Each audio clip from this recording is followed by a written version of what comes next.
네, 입으로 돌아왔습니다. 제가 너무 BTS 무식자라 알아야 될 게 너무나 많네요. 산 넘어 산인 것 같습니다. 한국이라고 하는 특수성과 또 세계라고 하는 보편성의 이야기를 했거든요. 네. 근데 어찌 보면은 한국에만 사는 제 입장에서는 한국이 보편적이고 세계가 특수해 보이는데 BTS와 아미로 가니까는 특수성과 보편성이 달라지네요. 한국 상황이 굉장히 흥미로운 건요. IT 쪽에서 그동안 많이 하셨던 얘기인데 테스트베드 역할을 잘해준다는 거잖아요. 반응 좋고 리액션 세고 제품이 안 좋으면 끝까지 막 화를 내는 수많은 사람들과 신제품을 수용할 수 있는 다양한 계층이 존재한다는 건데 문화적 다양성이 대한민국이 좀 납작하다고 말씀들을 하시지만 그래도 굉장히 다양성을 좀 끌고 갈 수 있는 역량들이 있으신 것 같아요. 어떤 뜻이냐면 한국에 있는 아미가 움직이는 게 해외 아미의 매뉴얼이 되기도 하고요. 해외에 있는 아미분들이 한국에 있는 아미들과 교류하면서 좀 새로운 문화 다양성이 생기고 있어요. 일반적으로 국외에 있는 분들이 또는 해외 분들이 문화적 다양성이 있다고들 말씀하시지만 이번에 코로나19 상황을 보면 문화적 다양성 사실 없는 거잖아요. 일종의 인종차별도 갑자기 다시 튀어나오기도 하고 그렇죠. 지역차별도 나오고 예, 있고요. 그래서 그동안에 그런 척 했던 것뿐이지 사실은 그렇지 않았다는 게 증명이 되면서 오히려 한국이 빨리 여러 가지를 수용하고 또 유행도 바뀌긴 하지만 다양성을 잘 갖고 있다를 표현하는 상황들을 보여주는 게 아닐까. 한국의 아미들이 그런 부분들을 많이 갖고 있구나. 크리에이티브가 있구나 정도의 생각들이 좀 많이 들더라고요. 그렇게 따지고 보니 아미들의 정신세계가 궁금해지는데요. 제가 정신세계라니까 오해하실 수도 있는데 더 정확하게 표현하면 세계관입니다. 이들만의 세계가 분명히 있을 거다라는 생각이 드는 거고요. 저희 방송이 또 로컬 크리에이터들을 위한 로컬 방송 아닙니까? 로컬 그쵸. 트렌드 미디어 아닙니까? 그러면은 저는 이런 생각이 드는 거죠. 아미들에게는 아미들만의 로컬이 존재한다. 그것이 아미들이 말하는 세계관, 정신세계가 아닌가. 예, 한국어를 쓰는 로컬이 존재한다 그런 뜻으로 볼 건 아닌 것 같고요. 네네. 그러니까 한국어가 팝 음악에 조금씩 나타나고 있는 상황들이 좀 조짐이 있었어요. 예를 들면 2018년, 19년에 폐기구 음악 자체가 좀 이슈가 됐었는데 거기서도 단순한 한국말 단어를 반복하면서 패턴으로 나오기도 하거든요. 그러니까 해외에서 지금 한국어를 사랑하고 있다는 아니고 새로운 문화 다양성 속에서 그동안에 우리가 접하지 못했던 동양권 문화 중에 새로운 게 나타나고 있다. 또는 이제 동양 서양의 구분보다는 새로운 어떤 크리에이티브가 이렇게 발현되고 있다 쪽으로 다들 보시는 게 아닌가 하는 생각도 좀 들어요. 전 세계의 아미들은 문화와 문화가 지역적 특성을 뛰어넘어서 감정적으로 서로 이어지는 느낌? 거기에서 굉장한 감동을 받는 것 같아요. 처음에는 BTS가 던져준 컨텐츠지만 BTS 별명이 떡밥 아이돌이래요.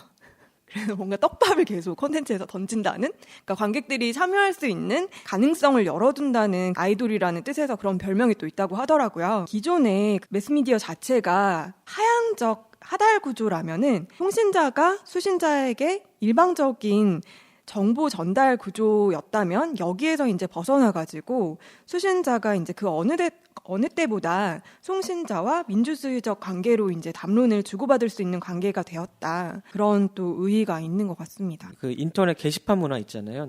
한국은 보통 블랙틴 보드 시스템이라고 메인 글이 있고 그 밑에 코멘트가 쭈루룩 달리고 시간이 지나면 메인 글이 잊혀지는 시스템이에요. 근데 보통은 한국을 제외한 대부분의 국가들은 스레드 시스템이 있거든요. 아무리 옛날 주제라도 거기에 코멘트가 달리면 최상의 게시물로 다시 올라오는 시스템인데 이게 문화적 차이나 크리에이티브의 차이로 좀 보이는 부분들이 있었어요. 근데 재밌는 건 아미가 한국의 블랙틴 보드 시스템 같은 거에 반응하고 있다는 거죠. 예를 들면 BTS가 신곡을 발표하고 가사를 살펴보다 보면 코멘트를 달아주세요 같은 느낌이 자꾸 들고 있다는 거예요. 그래서 사람들이 거기에 코멘트를 다는 행동으로 아미의 어떤 새로운 팬덤들의 현상이 나타나고 그 안에서 소비하는 문화가 있고 거기서 내려오는 지침 같은 게 생기고 있다는 거죠. 하나의 로컬로 묶을 수 있을까요? 저희 비로컬이 가끔 주장하는 이 급진적 로컬론 중에는 물리성을 뛰어넘은 로컬이 존재한다는 거잖아요. 참고로 저희가 2월달 특집으로 다뤘던 로컬 크리에이터들은 물리적 공간을 초월한 분들이거든요. 2월달에 모셨던 분 중에 한 분이 남유아님 같은 경우도 커뮤니티 빌더로서 이게 성장하는 로컬 크리에이터이시기 때문에 공간이 중요한 게 아니라 커뮤니티가 중요한 분이었고요. 그리고 2월달에 저희가 모셨던 분 중에 천연염색 바른의 양재영 대표님 같은 경우도 염색 공장이 있어야 되지만 염색 산업을 위해서 전국 어디나 상관없는 공간을 초월한 로컬 크리에이터였고 그다음에 가장 최근에 모셨었던 주렁주렁 스튜디오의 조수현 대표님도 영월이라고 하는 공간에 있는 것 같지만 실제로 이분이 하는 작업은 스토리텔링과 AR 컨텐츠 개발로 가는 거거든요. 그러니까 공간적 제약을 받지 않는 분들인 거죠. 단지 사업장 소재지가 어디다 이만 있을 뿐인 거죠. 그런 면에서는 아미도 그런 그 물리적 공간을 초월한 그런 세계관을 가진 또 별도의 로컬을 갖고 있지 않겠느냐. 예. 네. 아무래도 대한민국이 한 작년 아니면 2년 전부터 로컬 열풍이 불고 있는 것과 또 좀 맞닿아 있을 것 같아요. 로컬이라는 논의가 그동안에는 지역 지방이었는데 저희도 조금 더 살펴보고 해석해 보니까 나만의 라이프 스타일하고 맞닿아 있는 지점들이 굉장히 크더라고요. 동해안 쪽으로 가서 창업하는 분들도 그랬었고 새로운 지역에 로컬 콘텐츠를 발굴한다면서 찾아가신 분들 대부분이 하고 싶은 일을 살고 싶은 곳에서 하겠다는 의지가 강하셨던 분들이에요. 그 얘기를 정리하자면 자신만의 라이프 스타일 생태계를 계속해서 유지하고 싶다라고 저희는 생각하고 있는 거거든요. 그런 측면에선 아미가 로컬을 만들고 있다 또는 창조적으로 뭔가 구성하고 있다라고 해석할 여지가 충분히 있는 것 같습니다. 그러면 일종의 라이프 스타일 생태계로서 아미들이 만드는 로컬을 추측해 볼 수 있을지 다시 얘기를 해보면요. 아미들이 가진 어떤 라이프 스타일이 있지 않겠느냐. 그것들이 아미들을 결속시키는 것이 아니겠느냐. 단순히 BTS의 팬이라는 것만이 아니라는 거죠. BTS가 가진 문화를 계속 소비하는 라이프 스타일을 가진 거죠, 그들은. 그러니까 자신의 삶의 중심이 BTS인 거예요. 근데 그건 일반적인 팬덤이랑 같잖아요. BTS가 가진 세계관이나 사상을 직접적으로 그렇게 이해하려고 들지는 않으니까요, 일반 팬들은. 또 다른 아이돌의 팬들은 그러진 않는다. 그러니까 일반적인 팬들 같은 경우에는 그 문화적 현상으로 드러나는 겉의 것들을 소비를 한다는 거예요. 그러니까 겉으로 보이는 현상, 그들의 뭐 예를 들어 뭐 몸이 탄탄하다, 얼굴이 잘생겼다, 아니면 춤을 엄청 잘 춘다. 이 정도 소비로 끝난다는 거죠. 근데 이제 BTS의 아미 같은 경우는 이 정도 수준을 넘어서서 그들이 가진 세계관, 생각 이런 것들에 공감을 하고 그걸 중심으로 다시 컨텐츠를 만들어서 소비를 하고 자기 삶을 거기에 초점을 맞춰서 이렇게 얘기하니까 약간 종교 같기도 하네요. 그러니까 저는 이번에 그 기부 행위로 연결되는 게 예사롭지 않게 여겨진다는 게 그런 부분이거든요. 아미 그 콘서트 티켓 가격이 꽤 비쌀 것 같은데 그걸 쉽게 쾌척하는 것도 그렇고요. 그리고 이 티켓을 들고 있으면 다음번 콘서트에 초청될 수도 있잖아요. 그럴까요? 왜냐면 다시 콘서트 재개할 수도 있으니까. 이번 경우에 특별해서. 그렇죠. 그런 특별하니까요. 네. 주식처럼 쥐고 있으면 나중에 뭔가 어떻게 될지도 모르는 취소표라기보단 이번에 특수성으로 인해서 네.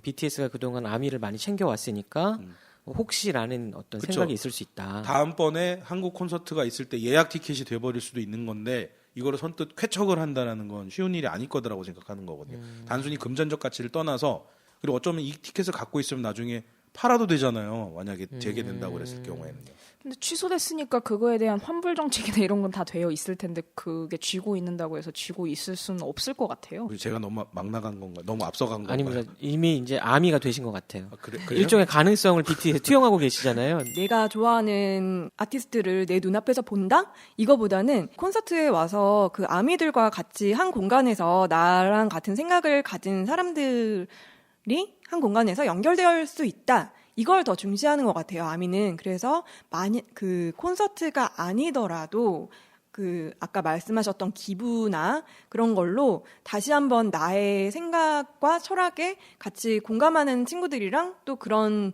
기부 행위를 통해서도 또 하나가 될 수 있는 거죠. 그래서 저도 아미만큼의 딥한 애정이 없어서 이게 공감이 쉽게 가진 않는데요.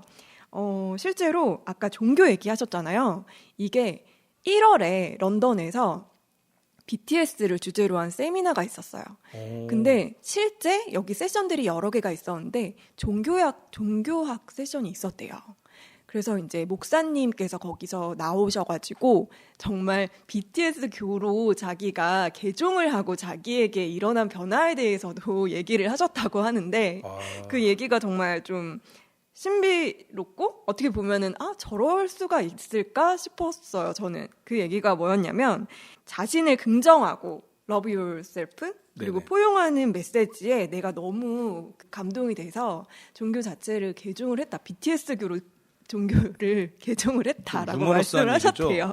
근데 실제로 종교학 세션이 있었다고 해요. 그러니까 종교학 섹션이 있는 건 알겠는데 그 목사님이 진짜 그렇죠. 그런 유머러스하게 얘기한 거지. 네, 맞아요. 막 예. 숭배하고 막 예, BTS를 막 뭐 어디 신전을 모시고 이런 건 아니고요. 네, 자기에게 일어난 변화를 발표하는 자리가 있었다고 합니다. 근데 실제 BTS 신드롬 같은 이게 신드롬이라고 봐도 될 것 같거든요. BTS 신드롬 네. 같은 경우에는 유사 종교로 여겨질 수도 있다고 그러니까 세속화된 종교라고 하죠. 그러니까 사람들이 스포츠에 열광을 하고 아니면은 뭐 영화 배우나 아니면 뭐 영화 감독에 막 열광을 하면서 그 따라다니고 이런 것처럼 BTS도 그 정도 영향력을 지금 미치고 있다고 생각을 하거든요. 그럼 그런 의미에서는 세속화된 종교, 그러니까 세속된 이 세계에서 존재할 수 있는 새로운 종교로서 BTS의 가능성을 열어봤을 때 종교학 세션이 있는 것도 충분히 무리는 아니라고 생각해요. 아티스트와 아이돌 이 단어 자체에서 뭔가 아이돌이라고 하면 좀 저평가될 수 있는 가치가 저는 있다고 생각을 하거든요. 그래서 BTS 같은 경우에는 단순 아이돌에서 저는 아티스트라고 생각을 해요. 자기들이 전달하고자 하는 메시지를 전 세계 사람들에게 공명을 느끼게끔 전달을 해서 그 사람들이 위로와 위안을 받고 그걸로 인해서 우리가 이 세상을 좀 더 낫게 바꿀 수 있다는 그런 희망을 주는 거? 지금 현재 로컬에서 로컬 크리에이터에게 거는 기대와 거의 수준이 비슷한 것 같습니다. 그렇죠. 로컬 크리에이터는 자기가 바라보는 로컬이 있고 수많은 자신과 대면하고 접점이 있는 분들에게 이 가치관을 전달하고 싶어하고 오랫동안 말하고 싶어서 지속 가능성을 찾으니까 더 비즈니스적으로 발달하고 있는 상황들이거든요. 아무래도 BTS가 걸어온 길하고 유사성이 있지 않나 하는 생각도 좀 들고요. 저는 계속 질문 드리는 게 아미들의 로컬이 있다라고 할 수 있는 것인가? 그렇다면 그 로컬 성지는 어디일까? 뭐 이런저런 생각들을 계속 하게 돼요. 기존의 고정적인 사고방식에서는 로컬이란 건 한 장소가 될 테니까 보통 그동안에 많이 나왔던 기사들의 질문들은 이런 거였어요. 아미 팬들은 한국에 성지순례를 올 것인가? 근데 꼭 그렇게 보진 않는 것 같거든요. 이들의 로컬이 어디인가라고 봤을 때는 어디에도 있고 어디에도 없다는 게 정답인 것 같아요. 그러니까 뭐 특별한 플레이스를 두고서 이들이 결집을 하고 이런다기보다는 그 자체만으로 공감을 가지고 그 자체를 다시 재생산하면서 또 다른 로컬을 계속 생산을 하고 있다고 생각을 하거든요. 그러니까 굳이 성지순례로 한국을 온다 이런 개념으로 보긴 좀 어려울 것 같아요. 2월 달에 시사저널에서 그 BTS를 특집으로 다뤘는데 일종의 성지순례격으로 BTS의 뮤직비디오의 배경이 됐던 장소 이런 데들을 일종의 관광 코스처럼 이렇게 나열을 하고는 있어요. 근데 읽어봤을 때 별로 저는 설득력이 없었거든요. 이게 BTS를 보여준다라는 생각은 들진 않더라고요. 원래 주제로 좀 돌아오자면 그러니까 아미가 지금 생각하고 있는 BTS 세계관이 곧 로컬일 수 있냐에 대한 얘기인 거잖아요. 그렇죠. 저희가 지금 나누는 얘기가 아미는 이미 로컬을 만들어낸 거예요. 왜냐하면 아미에 가입하는 방법을 물어보는 질문들이 엄청나게 많아요. 그게 어떤 뜻이냐면 뭐 구글이든 네이버든 보통은 이제 영문으로 찾아야 되면 구글 보실 텐데 어떻게 아미에 가입할 수 있나요? 어떻게 내가 아미의 자격을 받을 수 있나요?가 중첩된 질문으로 끝도 없이 나오거든요. 그러니까 일종의 로컬을 하나 형성을 한 거죠. 지역적 이런 거를 벗어나서 방탄현상이 비중심화된 체계라고 말을 하는 이제 책이 있어요. 철학 교수님 이지영 교수님이 쓴 BTS 예술혁명이라는 책인데요. 책이 조금 어려워요. 그래서 철학자 들레즈랑 연관을 시켰더라고요. 기존 사회가 수묵적 체계였대요. 나무 같은. 그래서 뭔가 뿌리가 있고 중심이 있고 매스미디어가 대중들에게 하향적으로 메시지를 전달만 하는 그런 구조였다면 이제는 이런 사회에서 벗어나서 리좀적인 체계로 변화하고 있다 하는데 이게 리좀이 풀뿌리예요. 네, 뿌리줄기 식물이라는 의미인데요. 이 리좀의 특징은 그 수직적이 아닌 수평적이고 그리고 기존 중심 뭔가 위계 질서에서 벗어나서 비중심화된 체계를 가지고 있어요. SNS도 뭔가 지역적 그런 특색은 없잖아요. 네네. 그리고 소통을 할 수 있고 나의 메시지를 실시간으로 피드백을 받을 수 있고 BTS가 SNS가 없었다면 아미가 없었다면 이런 식으로까지 유명해졌을까 하는 그런 의문이 있는데 비중심화된 리좀적 체계로 방탄현상을 또 설명을 하고 계셨어요. 라이프 스타일 얘기를 잠깐 해야 될 것 같은데요. 결국엔 저희가 말하는 아미도 로컬일 수 있을까 또는 아미가 새로운 로컬을 만들어냈을까에 대한 얘기인데 라이프 스타일은 항상 돈이 든다고 표현하잖아요. 경험해봐야 되고 먹어봐야 되고 입어봐야 되고 또는 뭔가 새로운 일들에 도전해봐야 될 때마다 결국엔 가치 교환 때문에 비용 지불이 있는데 아미가 새로운 경험들을 자꾸 만들어내고 있는 거예요. 그리고 방금 전에 말씀하신 게 어떤 느낌이냐면 개개인의 라이프 스타일이 인정된 지 얼마 안 됐거든요. 대한민국 같은 경우는 90년대 후반이 돼서야만 개인의 라이프 스타일이라는 얘기가 처음 나왔어요. 그 전까지는 하이어라키 구조가 있었던 거죠. 그러니까 상명하복하고 군대식이고 물론 이제 한국의 역사적 특수성도 있지만 근데 그게 국외라고 없었던 건 아니거든요. 여전히 존재하고 뭐 단편적인 예로 하자면 저희가 아티스트 얘기를 하니까 영국에서 유명한 배우는 대부분 상류층 출신이고 상류층에 있는 아티스트 학교를 나와야지만 제대로 된 배우라고 기사 자기도 봤거든요. 그리고 하층민에서 나온 배우는 뜨문뜨문 나타나는데 결국엔 미국으로 가서 활동을 하게 돼요. 영국 내에서는 인정 못 받으니까. 근데 이런 구조들이 점점점 해체되고 있는 거예요. 전 세계적으로 한국뿐만이 아니라 본인의 라이프 스타일 중심으로 세계관을 이해하기 시작하고 내가 소중하다는 얘기를 외치기 시작하면서 탈물질주의 사회가 이런 식으로 퍼져나가고 있는 거거든요. 그런 의미에서는 뭐 정리를 하자면 아미와 BTS의 관계는 탈물질주의 라이프 스타일을 쉐어링하는 어떤 특수성이 있는 거고요. 이분들이 지금 움직이는 건 사실은 이 탈물질주의 사회에서 크리에이티브는 어떻게 작동되는가를 보여주고 있다고 정리하고 싶어요. 네, 저희가 오늘 BTS로 출발해서 아미로 가면서 또 로컬에 대한 새로운 이야기들을 나누고 있는데요. 커넥트 BTS 전시가 열렸던 DDP라는 공간은 로컬일까라는 그런 궁금증이 갑자기 생기게 됐어요. 그러니까 DDP 건물 말씀이신 거죠? 그렇죠. DDP는 서울에 있고요. 서울에 나름 요지인 곳에 있잖아요. 네, 랜드마크죠. 네네. 여기는 로컬일까? 외국인들이 보기엔 랜드마크니까 로컬일 수도 있죠. 왜냐면 그 앞에서 중국인들 사진 진짜 많이 찍어요. 네. 아 맞아요. 한국에 다녀온 해외 유튜브 영상 보면 DDP 꼭 나오더라고요. 서울 패션위크가 또 DDP에서 열려요. 그래서 수많은 셀럽들이 그 DDP를 중심으로 이제 사진을 많이 찍어 올리고 해서 또 패션 피플들이 또 인증의 장소로 사진을 많이 찍습니다. 그러니까 행정구역상 좌표를 찍으면 서울의 로컬은 맞는데요. 예. 과연 DDP라고 하는 건축물 내지는 DDP라는 콘텐츠가 로컬로 인식이 되고 있는가에 대한 질문을 예. 갑자기 하게 되는 거거든요. 저 비로컬 입장에서는 로컬 콘텐츠라고 인정해 줄 수 있는가에 대한 부분이 좀 있겠죠. 그런 거죠. 특히 이제 2번 출연하셨지만 장미진 대표님이 서울은 로컬의 제3세계다라고 충격적인 화두를 던지셨는데 그런 차원에서 보면 DDP는 로컬인가 아닌가 이것도 굉장히 중요한 질문이 될 것 같아요. DDP가 신규 건축물이니까 신규 건축물 얘기로 좀 넘어가 보면 새로 짓는 아파트에도 역사가 있는가에 대한 얘기들이 좀 있어요. 예를 들면 이런 거죠. 주공 아파트라고 강남 초기에 개발했을 때 수없이 만들었던 주택공사의 아파트들이 지금 하나 둘씩 없어져 가고 있어요. 오래됐기도 했고 재건축 이슈도 있어서 강남이 굉장히 새로운 일들을 하고 있는데 서울시가 나섰잖아요. 기존 아파트 한 동을 살려야 된다. 이걸 문화유산으로 인정하고 신규 아파트에 기존 건축물 하나 살려서 보존하자라는 논의가 나와서 기사도 많고 이게 무슨 짓인가 뭐 막 좋다 뭐 나쁘다의 찬반의 논의가 굉장히 컸는데 우리가 보는 건 이런 거죠. 그러니까 로컬 콘텐츠라는 것 이게 역사성을 꼭 갖고 있어야 되는가? 예를 들면 가까운 역사는 역사가 아닌가에 대한 논의가 좀 필요하다는 거예요.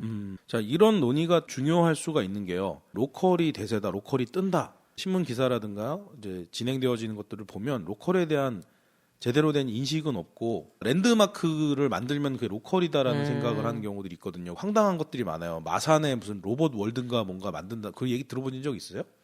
마산 로봇월드는 처음인데요. 예, 뭐 몇십 년 동안 어마어마한 돈이 투자가 됐는데 개장과 동시에 적자가 나서 살려주세요 이런 얘기가 나온 게 있고요. 어디더라?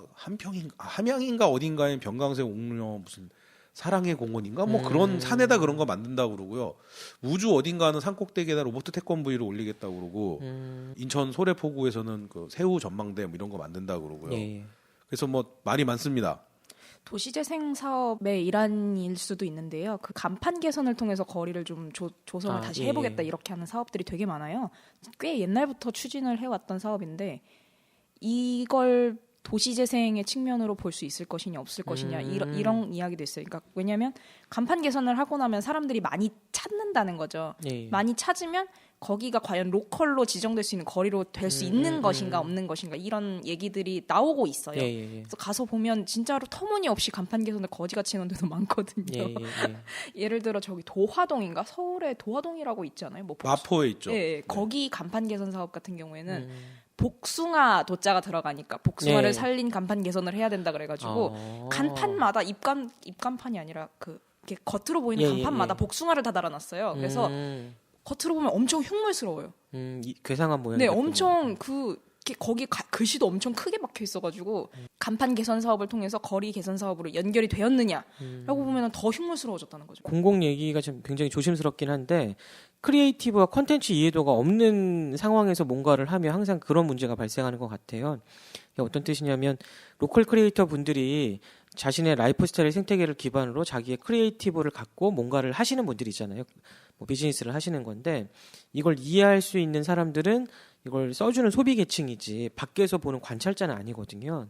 그러니까 간판 개선 사업이라는 것도 홍콩 얘기를 좀 갖고 오면 우리가 애니메이션이나 영화를 통해서 인지하는 홍콩의 거대한 간판들이 있잖아요. 네온 사인 반짝이고 저희는 그거에 매료돼서 가는 건데 홍콩의 당국자들은 이 간판 개선 사업을 한 거예요. 그게 사라지고 있다고 그러더라고요. 몇 안 남았다. 그래서 우리가 원하는 로컬 또는 우리가 생각하는 로컬 콘텐츠에 대한 이해도는 결국엔 크리에이티브와 문화적인 다양성을 갖고 어떻게 바라보느냐, 재해석하느냐인데 아무래도 내부에서 바라보기보단 외부에서 봐야지 답이 나오지 않을까 하는 생각이 좀 듭니다. 갑자기 얘기를 꺼냈냐면 DDP와 더불어서 그 지역 지명, 가장 오랫동안 기억 남고 가장 세계화되는 지명이 지하철 노선도에 들어가거든요. 근데 며칠 전 기사가 동대문 역사공원역, 역사문화공원역 이름 뒤에 DDP를 병기하겠다라고 얘기가 나와요. 그 뒤통수 맞는 기분이었거든요. 저 왜 그랬냐면 원래 지금 DDP를 만들 때 동대문 역사문화공원을 조성하겠다고 해서 지금 DDP가 들어온 거예요.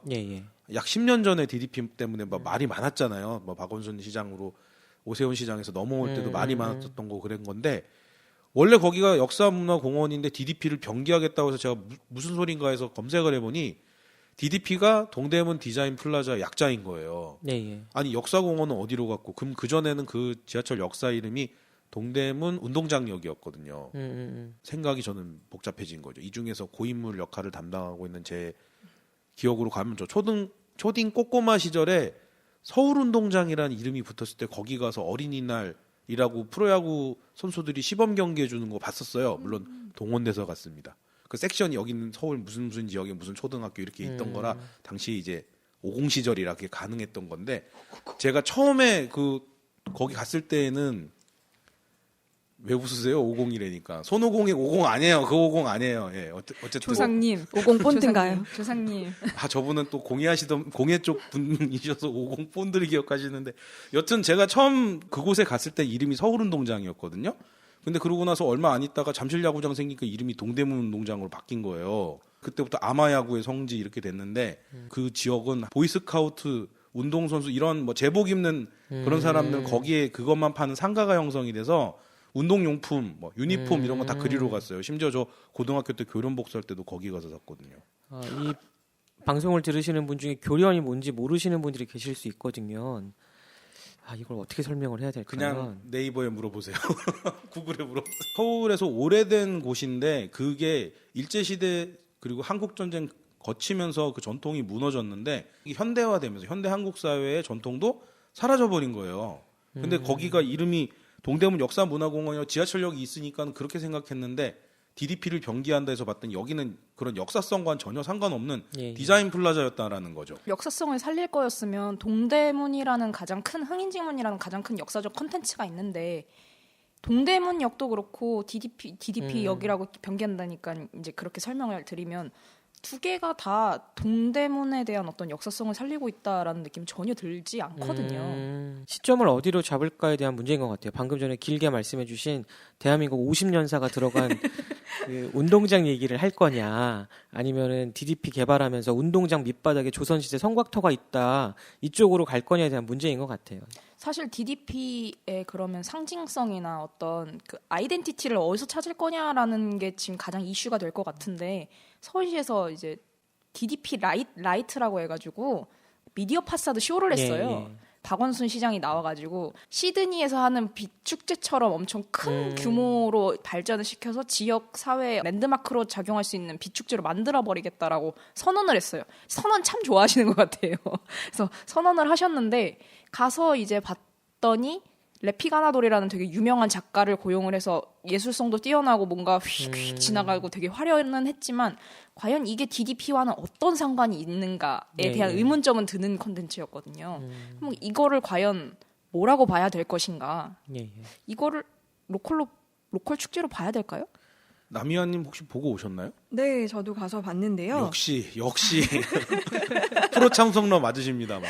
이 민세희님, 미디어 아티스트님이 총괄 감독을 하셨더라고요. 시민들한테 동대문 역사운동장이나 뭐 그쪽 동대문 근교에서 찍었던 사진 자료를 다 받으셨대요. 그래서 그런 뭐 데이터를 다 수집을 해서 건물 외곽에 쏘는 미디어 파사드 프로젝트를 전개를 했다고 하는데요. 음악이랑 어우러져서 굉장한 뭔가 하나의 쇼긴 했는데, 네, 이게 과연 로컬이라고 볼 수 있을까? 컨퍼런스를 가서 들었는데 미디어 파사드 같은 콘텐츠를 쏠 때는 외벽에 초점을 맞추는 것도 굉장히 중요한데 시간적인 한계 때문에 초점을 맞추는 것도 힘들었대요. 근데 이렇게 행사를 진행했던 진행 측에서 어려웠다고 얘기를 했던 거를 과연 지역적 축제, 비축제로 여길 수 있을 것인가에 대한 의문점도 사실 저는 그것부터 들기 시작을 했거든요. 그리고 사진을 딥러닝 기술을 통해서 재해석한 콘텐츠를 외벽에 쏜 거예요. 근데 일반 시민이 봤을 땐 이게 뭐 AI에서 뭘 했는 건지 뭘 했는지 잘 모르겠던 거죠. 그러니까 뭐가 계속 슉슉 지나가는 그냥 콘텐츠에 머물렀다고 생각을 하거든요. 우려를 제가 표명하게 되는 건 무슨 리단길 뭐 이런 것들이 지방이 형성되는 거 보면 서울에 뜨는 골목을 카피에다 놓는 경우들이 너무 많은 거예요. 힙한 골목을 보시는 느낌일진 모르겠지만 서울에서 볼 수 있는 건데 굳이 내가 왜 KTX 타고 2시간을 와서 여기서 봐야 돼? 라고 하는 생각이 드는 그런 골목들이 많은 거거든요.